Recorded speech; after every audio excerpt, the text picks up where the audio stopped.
बिस्मिल्लाहिर्रहमानिर्रहीम।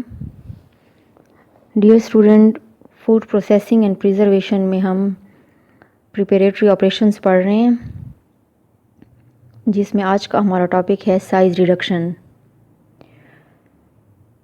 Size reduction या disintegration एक बहुत इम्पॉर्टेंट ऑपरेशन है, जिसको हम फूड इंडस्ट्री में कई मकासद के लिए हम करते हैं, और डिफरेंट ये फंक्शंस जो हैं उनको फर्दर परफॉर्म करने के लिए हम इसको एज अ प्रिपरेटरी ऑपरेशन जो है वो उसको हम करते हैं। साइज़ रिडक्शन के कुछ ऑब्जेक्टिव्स हैं, लाइक एक डेफिनेट साइज़ रेंज जो है ये कंज्यूमर की रिक्वायरमेंट है, ठीक है, like production of carrot slices या डाइसेस, ठीक है। इसके अलावा ये एक्सट्रैक्शन ऑफ डिज़ायरेबल कॉन्स्टिट्यूएंट में हेल्प आउट करता है रॉ मटेरियल की, लाइक हम वीट ग्रेन्स की मिलिंग करते हैं ताकि हम उससे आटा प्रोड्यूस कर सकें, या हम जूस बनाने के लिए हमें पहले फ्रूट को छोटा काटना पड़ता है, ठीक है, उसका साइज़ रिड्यूस करना पड़ता है, देन आगे जाकर फिर हम उसकी क्रशिंग जो है वो इजीली कर पाते हैं, ठीक है। तो ये हेल्प आउट करता है डिज़ायरेबल कंटेंट को या कॉन्स्टिट्यूएंट्स को इजीली एक्सट्रैक्ट करने में। थर्ड ऑब्जेक्टिव इसका ये है कि साइज़ रिडक्शन जो है ये फैसिलिटेट करता है कई इंग्रेडिएंट्स की मिक्सिंग को। अब इंग्रेडिएंट मिक्स तब होते हैं जब उनका साइज़ जो है वो स्मॉल होता है, ठीक है। जैसे केक मिक्स हम प्रोड्यूस करते हैं, ठीक है, तो उसमें सारे इंग्रेडिएंट हमारे बारीक होते हैं बड़े ना, लाइक उसमें अगर हम शुगर भी डालते हैं तो वो भी कैस्टर शुगर होती है, पिसी हुई चीनी, इसके अलावा मैदा होता है बहुत बारीक पिसा हुआ। तो ये प्रोड्यूस करने के लिए हमें साइज़ को रिड्यूस करना पड़ता है। या बेबी फूड हो गए, लाइक हम बेबी को कोई भी फूड देते हैं तो वो छोटे छोटे पीसेज में हम उसको काट के देते हैं ताकि वो इजीली उसको इंजेस्ट कर सके एंड देन उसको फर्दर उसको प्रोसेस कर सके। इसी तरह से कुछ और ऑपरेशन फूड प्रोसेसिंग और प्रिजर्वेशन में फैसिलिटेट होते हैं स्मॉलर साइज्ड पार्टिकल के थ्रू। फॉर एग्ज़ाम्पल, जब पोटैटोज़ को हम फ्राई करते हैं या बॉईल करते हैं तो छोटे पीसेस जो हैं ये ज़्यादा सरफेस एरिया एक्सपोज करते हैं, ठीक है, तो इससे उनकी जो पकाने का प्रोसेस जो है वो ईज़ियर हो जाता है। जस्ट लाइक जैसे मैं आपको अक्सर एग्जांपल देती हूँ कि घरों में भी हम जैसे सालन वगैरह बनाते हैं या कुकिंग करते हैं तो उसके लिए हम हर चीज़ काट के डालते हैं ना, लाइक ऑनियन हो गया, उसको फ्राई करके फिर अगर उसमें हम टमाटर डालते हैं तो उसको भी हम काट के डालते हैं।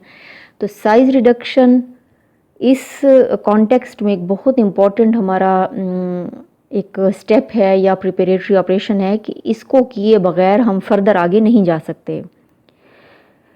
फूड प्रोसेसिंग की जब हम बात करते हैं तो उसमें मैंने जैसे कि आपको अर्लियर बताया, साइज़ रिडक्शन जो है ये एक इम्पॉर्टेंट स्टेप की हैसियत रखता है। फॉर एग्ज़ाम्पल, हम इंडस्ट्री के अंदर ब्लांचिंग करते हैं, कैनिंग का प्रोसेस करते हैं, डिहाइड्रेशन या फ्रीजिंग वगैरह में, तो उसके लिए भी हमें स्मॉलर साइज़ चाहिए होता है रॉ मटेरियल का, ताकि हम इन जो ये हमारे जो प्रोसेसिंग या प्रिजर्वेशन टेक्निक्स हैं इनको हम इजीली परफॉर्म कर सकें, ठीक है। अच्छा, अब हमारा जो type of size reduction treatment है वो डिपेंड करता है हमारे रॉ मटेरियल के ऊपर कि रॉ मटेरियल किस टाइप का है, कंज्यूमर के प्रेफरेंस के ऊपर भी करता है, और जो प्रोसेस है हमारा कि हम प्रोसेस कौन सा करना चाह रहे हैं उसके ऊपर भी ये डिपेंड करता है। जस्ट लाइक अगर मैं आपको बताऊं कि कुछ रॉ मटेरियल है हम उसको स्लाइस करते हैं, जैसे कैरेट्स हो गए या मैंगोज़ हो गए, इनकी हम स्लाइसिंग करते हैं। पाइन एप्पल्स हैं तो या पोटैटोज़ हो गए तो इनको हम डाइस कर लेते हैं, ठीक है, 2 हिस्सों में कर लेते हैं। इसके अलावा ऑनियंस हैं या कैबेज है, बंद गोभी वगैरह, इसकी हम श्रेडिंग करते हैं, ठीक है। अब प्याज को तो हम 2 हिस्सों में नहीं कर सकते, इसकी हम श्रेडिंग करते हैं जब भी हम कोई प्रोडक्ट इससे प्रिपेयर करते हैं। इसी तरीके से जब फ्रूट जो है उससे उसको हम स्क्वाश बनाने के लिए यूज़ करते हैं या कोई और बेवरेज, तो उसके लिए हम उसको प्रोसेस करने से पहले उसकी क्रशिंग करते हैं, ठीक है, स्मॉलर हिस्सों में उसको काट के उसकी क्रशिंग करके देन उसको स्क्वीज़ करते हैं। इसी तरीके से मैंगो या गावा के लिए हम पल्पिंग टेक्निक यूज़ करते हैं, जिससे अब उससे क्लियर जूस तो इनका नहीं निकलता ना, क्योंकि इनके साथ पल्प इनके साथ मिला हुआ होता है, तो इनको हम फिर पल्पिंग के थ्रू जो है वो एक पल्पी सा स्क्वाश इनका हम प्रिपेयर करते हैं। इसी तरीके से ग्रेन मिलिंग में हम साइज़ रिडक्शन जब करते हैं तो उसमें भी हम कई कैटेगरीज जो हैं उसके लिए हम डिफरेंट टेक्निक यूज़ करते हैं। जितना बारीक फ्रैक्शन होगा उतना ही उसका साइज़ जो है वो रिड्यूस होगा। जैसे मैंने आपको पहले बताया कि होल व्हीट फ्लोर है, उसका साइज़ थोड़ा सा बड़ा होता है, जो आटा हम घरों में यूज़ करते हैं, ठीक है। तो वो भी हम पकाने से पहले उसको छानते हैं ना, तो उसमें से ब्रांड जो है वो कितना उसकी छान जो है वो निकलती है उसमें से। तो ये होता है होल व्हीट फ्लोर, इसको हमें इतना ज़्यादा पीसने की ज़रूरत नहीं होती। वाइट फ्लोर या मैदा जो है ये फिर फर्दर इसी आटे में से हम मज़ीद इसको बारीक करके फिर हम इसमें से निकालते हैं मैदा।